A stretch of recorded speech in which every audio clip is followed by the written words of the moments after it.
Hola a todos, mi nombre es Carolina, bienvenidos a este video en el que les voy a contar sobre mis lecturas de enero. La mayoría son audiolibros, como les conté en el wrap-up anterior. Estoy usando la app de Libby para préstamos de biblioteca y solo tuve un libro en físico, pero fue wow, ya les voy a contar. El primer libro que leí, que por aquí tengo mi pastel. Empecé el año con Asesinato para principiantes de Holly Jackson. Esta era una recomendación que me habían hecho desde que hice el reto de 12 amigos recomiendan 12 libros, y eso fue como el año pasado o antepasado, el antepasado. Y pues no había podido encontrar el libro, no lo quería leer como en la pantalla, entonces me encontré el audio y me encantó. En este libro conocemos a Pipa, que es una adolescente, una estudiante de instituto, y para el trabajo final tienen como tema libre y ella decide ponerse a investigar de nuevo sobre un asesinato que hubo en el pueblo, en el que asesinaron a una chica llamada Katy Bell, y todo el mundo cree que fue su novio porque él luego se suicidó, que es lo que también se cree, y el caso se dio por cerrado. Y pues para Pipa no, a ella le parece interesante volver a él, tratar de hacer justicia con el asunto, y pues esto se va a los extremos. Este libro acaba con un montón de gente encarcelada, la cosa se resuelve y me encantó como la manera de llevar todo. En verdad es un libro muy profundo, tiene muchas problemáticas. Pipa es una chica muy observadora y resolvió el caso, un caso que no pudieron resolver los adultos en 5 años. Ella lo resolvió de una manera muy adolescente, pero en el buen sentido, o sea, con recursos adolescentes, observando, espiando, medio metiéndose en problemas, mirando los Facebook de las personas, con un celular viejo también. Y pues la sensación con la que me quedé después de este libro fue de mucha injusticia. Esto fue un montón de malas decisiones que tomaron varias personas y otros pagaron los platos rotos. Entonces fue un libro que a la vez fue como desalentador en ese aspecto, porque resulta ser un libro muy profundo, tiene todas estas problemáticas del duelo, de una familia que está destruida, de una familia que está como estigmatizada, de un pueblo que enterró el asunto. Entonces me gusta mucho cómo se desarrolló todo. Definitivamente es un libro que sí compraría y me gustaría poder seguir leyendo de la autora, ya que sus libros sí llegaron acá, pues los tendré en la mira. El segundo audiolibro fue Infocracia de Byung-Chul Han. Este es un filósofo moderno que está bastante como popular por sus ensayos, y la verdad este libro fue demasiado para mi cerebro de mamá. Fue difícil de entender, casi no entendí nada, no sé qué les voy a decir de este libro. Tengo una definición acá y dice que la infocracia es un régimen en el que los datos y la información cumplen un rol preponderante y determinante en el plano de lo político. Básicamente eso es. Y lo que le hace es como soltar un montón de reflexiones sobre esto, y nos dice como el peligro que hay con todas las redes sociales y todo esto, porque sesgan mucho. A uno solo le aparece como el contenido que conviene, y se olvida uno de las otras perspectivas, de lo que está pasando con las otras personas, otras propuestas, y se vuelve todo muy muy manipulado. Entonces es un peligro total, aparte de que también dice que las redes sociales nos ensimisman mucho, todo es yo, y no hay diálogo con las otras personas, no hay argumentación, no hay nada, se está perdiendo como esa parte social que es tan importante. Y pues sí, va mucho la crítica hacia esto, hacia el ensimismamiento, las redes sociales, no estar con los demás, no haber conversación, no haber diálogo, sino que todo es yo, y cómo todas estas redes y estos datos nos manipulan, llevándonos hacia donde ellos quieren que estemos, dándonos la información que solo ellos quieren que sepamos, y no permitiéndonos como buscar más allá. Y porque uno entre más esté ahí metido, pues más entrena el algoritmo para que le dé esas cosas. Entonces es todo un peligro. Creo que es un libro que hay que leer como buscando algo. Yo la verdad solo tenía curiosidad y me pareció muy pesado en ese momento. No sé, tal vez era yo, estaba cansada y no estaba como buscando nada, solo mirando como que había ahí. Pero pues creo que puede resultar interesante cuando uno tiene ese interés particular. Mi siguiente audiolibro fue un libro que me decepcionó, podría decirlo, y es Peter Pan. Es un clásico infantil y desde el año pasado he tenido ganas de leer más clásicos infantiles. Pero no sé, no lo logró. Esta es más o menos la historia que conocemos por Disney, pero en Disney siempre las cosas son más dulces. Esta historia es bastante oscura. Es este niño Peter Pan que vive en Nunca Jamás, en la segunda estrella, a la derecha, hasta el amanecer, allá, y pues está con todos estos otros niños, está Garfield, Cocodrilo, los personajes que ya conocemos. Pero en verdad Peter Pan me pareció un personaje desesperante, me pareció demasiado infantil porque es súper manipulador, tiene muchas expectativas respecto a los otros, les exige cosas y es muy insolente. Y es más, cuando le ofrecieron ser adoptado, pues él no quiso y eso me sacó de quicio porque es como que no es lo que quieres, una mamá es lo que estás buscando. Entonces, el autor se basó como en su propia experiencia para escribir este libro porque cuando estaba pequeño se murió un hermano más pequeño aún y pues esto dejó como a su mamá fuera de sí, ella nunca lo pudo superar, entonces de alguna manera él también se quedó sin mamá. Entonces este libro es como la voz de todo eso, de representar ese anhelo que tienen los niños, aunque no lo digan verbalmente, pero es lo que está en su corazón de querer una mamá. Es algo como que se busca por naturaleza.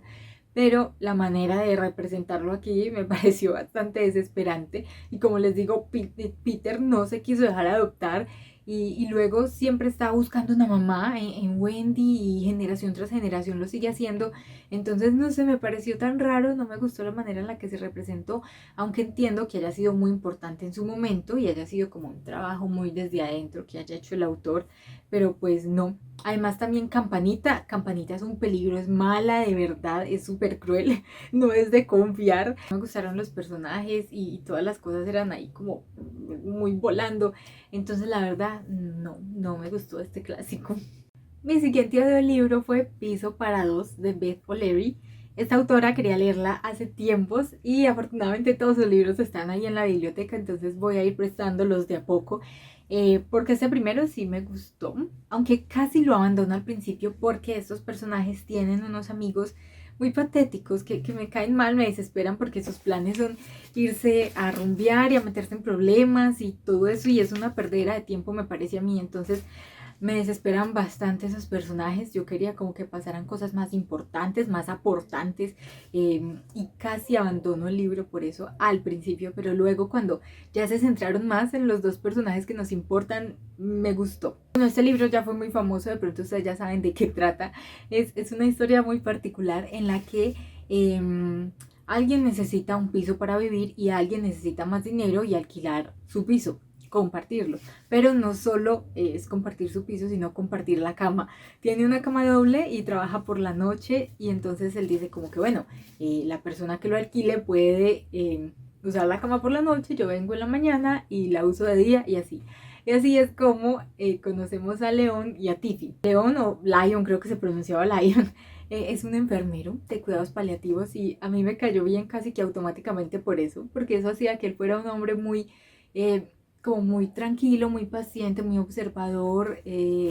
No sé, me gustaba su personalidad tranquila, respetuosa, muy generoso como con las demás personas, muy paciente. Y pues él es el que necesita prestar su cama para eso. Y Tiffy pues terminó una relación súper tóxica con un exnovio insoportable, la verdad que, o sea, no, qué hombre tan malo, siempre la culpaba de todo, le hacía creer cosas que no eran y ella toda confundida en su mente se las creía todas, le echaba la culpa de todo, entonces horrible. Entonces ya necesitaba salir de ahí como fuera y pues bueno, le pareció bien este trato de compartir la cama y como tienen los turnos trocados, estos dos personajes ni siquiera se conocen, sino que se van dejando notitas de recordatorio y se conocen como por la decoración que hay en la casa y todo esto y así poco a poco se van como enamorando de alguna manera. Eventualmente se tienen que conocer y la manera en que se conocieron me pareció un poco cliché, pero estuvo también graciosa y bien hecha la escena. Y ya de ahí en adelante, pues ya estos personajes, la relación cambia, se va afianzando más, los vamos conociendo más. Tiffy es más extrovertida, como les digo, ella es la que tiene esos amigos. Y pues Lion los describió muy bien, dijo que eran, aquí tengo, que estar con ellos iba a implicar comentarios de mal gusto e indiscreciones, y así son. Entonces ellos de alguna manera se equilibran y tienen una relación se podría decir que sana comparada con todo lo anterior que habían vivido, porque Lion también tenía una pareja que no lo apoyaba en absolutamente nada ni hacía ningún esfuerzo por comprenderlo. Entonces vemos como la vida de estos dos mejora estando juntos, se dan como lo que van necesitando. Y pues me pareció muy curioso como toda la premisa de compartir la cama pero no conocerse, no encontrarse nunca, porque también ellos se conocieron y se atrayeron por algo más allá del físico, sino como por su personalidad, se fueron conociendo de otra manera, fueron conversando de otras maneras. Entonces me gustó cómo se iba desarrollando la historia a través de eso. Mi siguiente audiolibro fue otra vez con este filósofo.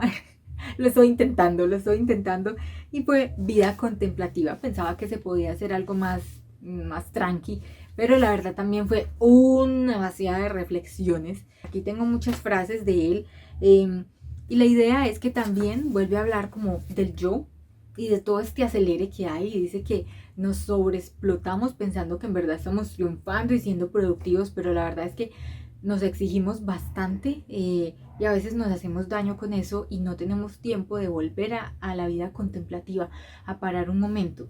Y esta vida contemplativa es la que de verdad nos asienta los pies sobre la tierra, como que nos hace ver dónde estamos parados, nos hace retomar el sentido de por qué estamos haciendo las cosas, para qué las hacemos. Entonces habla como de esa importancia, de que es importante volver a la contemplación, pero tampoco se puede vivir en la contemplación absoluta. Esa contemplación nos tiene que volver a llevar de nuevo a la acción, a producir, pero ya como con sentido, con propósito. Y pues bueno, en medio de eso hay un montón de frases, reflexiones y ejemplos. Creo que estos libros de este autor no son para escucharlos como yo hice, porque a veces hay palabras en otros idiomas y cosas así, y él le saca como la etimología a la palabra y eso, y uno sin poder ver la palabra escrita es muy difícil, uno se pierde. Y hubo partes que yo la verdad no me enteré qué pasó ahí, porque estaba hablando como de palabras y eso, que en varios idiomas. Entonces se pierde una parte de nuevo. Es bueno que esté esa opción, claro que sí, pero si uno está interesado de verdad en este autor y lo que quieres es conocerlo, le gustan sus ideas, es mejor tener los libros en físico para poder ver todo esto y hacer todo el análisis. Y otra cosa que me gustó es sobre como que vivimos en lo provisional. Les voy a leer esta frase.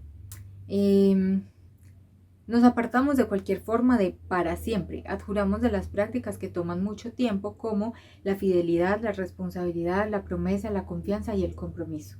La vida es gobernada por lo provisional, a corto plazo, y por lo inconstante. Todos son como pedacitos de cosas, pico acá, pico allá, porque no tengo tiempo, porque estoy a la lata, porque tengo que producir. Entonces es una invitación a detenerse y a hacer las cosas que toman tiempo, porque la verdad son muy valiosas y son las que diría yo que permanecen. El siguiente libro fue Mi monstruo y yo, de Valentina Toro. Este libro rescato que la narración es exquisita, está llena como de ejemplos, de ¿cómo se dice esto? De sinónimos, de analogías. Entonces me gustó porque mantiene la mente como súper activa. Uno siempre se estaba imaginando algo con todas estas analogías y ejemplos. Nunca aburría como con las descripciones. Sin embargo, me pareció que no había como un nudo. Hubo una parte en la que yo sentía que no iba como para ninguna parte, y en efecto así fue. No hubo nunca como un nudo que se solucionara en el libro.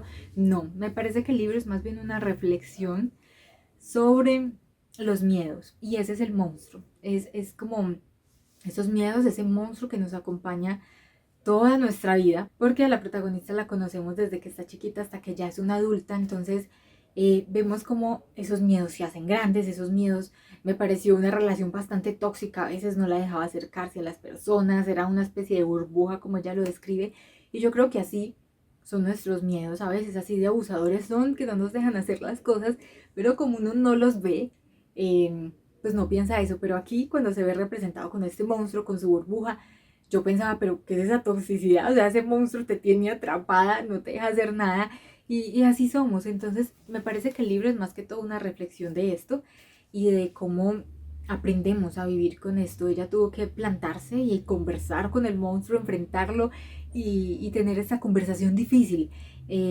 para poder avanzar en su vida, porque esto la tenía súper retenida. Y pues así se va el libro de alguna manera como muy tranquilamente. Me pareció más que es como una reflexión, más que un inicio, nudo, desenlace. Hubo algunos momentos en los que el libro me recordó a Un monstruo viene a verme, porque es esta niña que habla con este monstruo, pero uno no acaba de saber como que si es real o no del todo. Y también me pareció muy conmovedor, sobre todo la parte del inicio en el que ella está chiquita, porque todo comienza cuando le hacen una fiesta de cumpleaños y nadie viene, o sea, ni siquiera los mismos amiguitos que viven en el mismo edificio. Entonces me parece que esos son los problemas de los niños que les rompen el corazón, que es algo que para los adultos tenemos que como bajar a ese nivel y entender que para el niño eso duele y es una como una desilusión de la vida. Ella nunca superó eso y a partir de ahí conoció a su monstruo. Entonces ver cómo eso les puede generar a los niños esos traumas y todo eso. Entonces creo que son cosas que hay que tratar muy bien, acompañar a los niños muy bien en eso. Entonces toda esta parte de cuando ella estaba pequeña y los problemas a los que se enfrentaban, que puede que para un adulto no sean nada, pero para un niño en ese momento es lo que va a marcarle muchas cosas de su personalidad, de lo que se va a atrever a hacer o no, y es muy importante la manera en la que se acompaña. Mi último audiolibro fue Agatha Racing y la Quiche Letal, algo que se llama Cozy Crime, y tenía muchas ganas también de ensayar ese género sin tener que comprar los libros, porque tampoco estaban acá y tocaba importarlos carísimos y todo esto. El caso es que en los Cozy Crimes pues hay un crimen, pero no hay nada sangriento, no hay nada como muy policíaco, muy miedoso, no, son cosas por lo general en pueblitos así, todo súper tranquilo, súper la. Y acá conocemos a Agatha, que es una señora cincuentona que decidió retirarse de su agencia de publicidad que ella misma fundó, decidió ya irse, retirarse a vivir a un pueblito en Inglaterra y se fue a vivir allá porque cuando estaba pequeña había ido y decidió como nunca más volver a ir para quedarse con esa idea y ya retirarse allá a vivir. Eso me pareció súper arriesgado porque pues las cosas pueden cambiar mucho en 50 años, ya puede no ser el pueblito que era. Entonces cuando ella llega allá se empieza a aburrir. La gente siempre habla solo del clima, le parece súper aburrido, algunos vecinos son muy antipáticos, entonces ella casi que está deseando respirar ese aire contaminado de Londres y se devuelve a visitarlos en su agencia y resulta que está el edificio, pues el piso cerrado, ya con un aviso de se vende, y entonces ya estaba súper asustada porque qué pasó con sus empleados, dónde están, ese no era el trato, y porque además ya vio que no había marcha atrás, se tenía que quedar en ese pueblito porque ese lugar, ese local, esa cosa que ella había creado ya no existía. Entonces ella ya se queda súper asustada, vuelve a contactar con sus trabajadores de antes y todo, pero ella dice, pues no, yo ya me tengo que quedar en este pueblo, necesito ser buena en algo, porque lo otro es que Agatha es súper tosca para hablar y eso la mete mucho en problemas. Ella solo sabe hablar como agresivamente, como para negociar, para ganarse al cliente, para someterlo, y esto en el pueblo la mete en algunos problemas porque hace comentarios que no debió haber hecho, y además ella no sabe hacer como nada en la casa, es súper mala para todo, para las manualidades, para arreglar la casa, necesita ser buena en algo, y resulta que ve que va a haber un concurso de quiches y ella dice, bueno, me voy a inscribir en esto, pero yo no voy a hacer la quiche, yo no tengo ni idea de cómo se hace eso, y va y la compra. Entonces resulta que participa en esto, en la quiche, todo esto, pero alguien come esa quiche y se muere. Entonces ahí comienza toda la historia, porque pues bueno, el tipo fue envenenado, la quiche tenía veneno, y entonces ¿qué pasó? ¿Usted qué hizo con esa quiche? Entonces le toca confesar que la compró, y bueno, ahí empieza todo el problema, y siempre le dicen como que no investigue, que se aleje, que no, pero ella claro quiere investigar y todo eso. Y lo que vemos aquí es esta vida de pueblo, muy tranquila la verdad. El libro está escrito con mucho humor, hay partes que le sacan unas sonrisas, la descripción de cosas, ver estos señores todos chuchumequitos por ahí tratando de hacer cosas, algunos cascarrabias y así. Entonces, sí, si les gusta como la vida de pueblo, adentrarse en una lectura que pues no es como que lo vas a resolver tú mismo y todo esto, porque en verdad fue súper predecible, pero solo es como para adentrarse en esa cultura de pueblo, recomendado para eso. Y pues la colección de libros sigue, así que hay de esas lecturas para rato también. Y ahora finalmente mi último libro, que sí fue una lectura en físico, fue De una vez y para siempre, de María Cristina Restrepo. Por favor, este libro.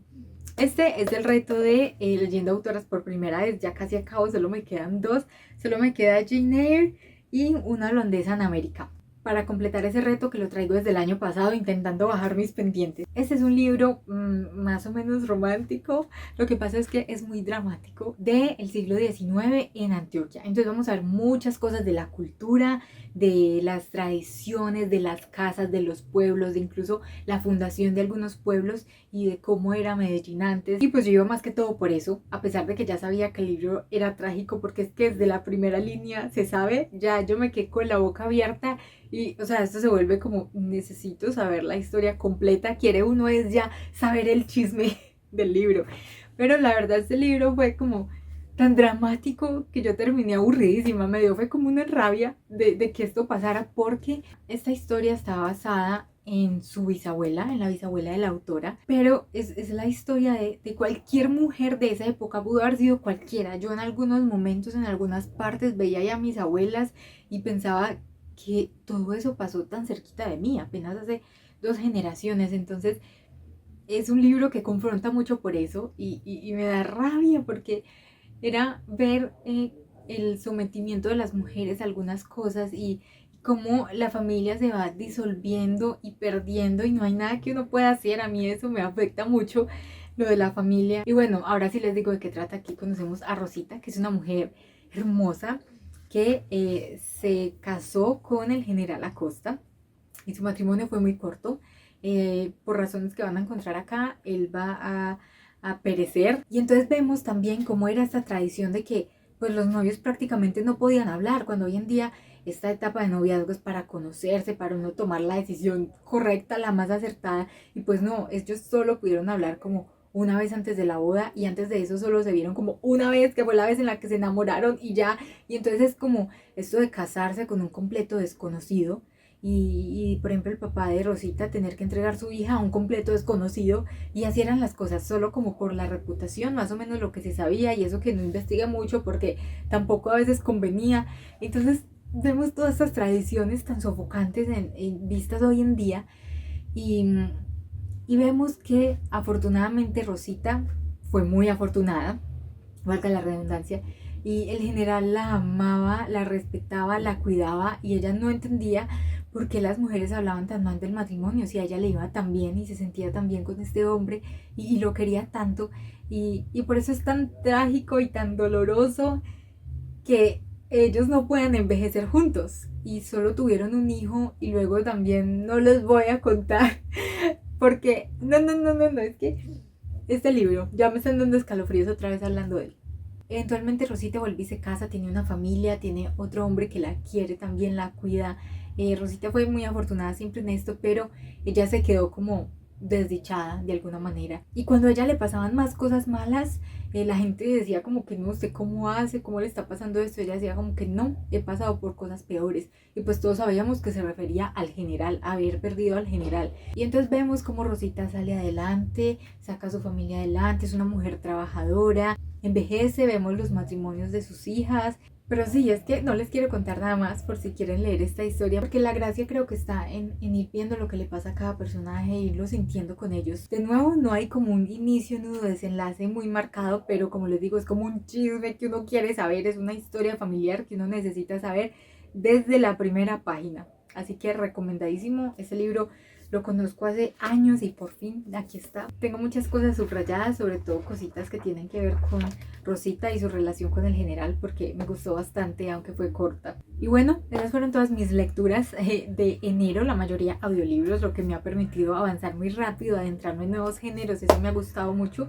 y saber sí o sí qué libros quiero comprar. Cuéntenme cómo empezó su año lector. La verdad estoy muy contenta con el mío porque he podido como explorar muchos géneros y todo sin correr mucho el riesgo de comprar un libro. Y pues bueno, muchas gracias por estar aquí. Nos vemos en el próximo. Chao.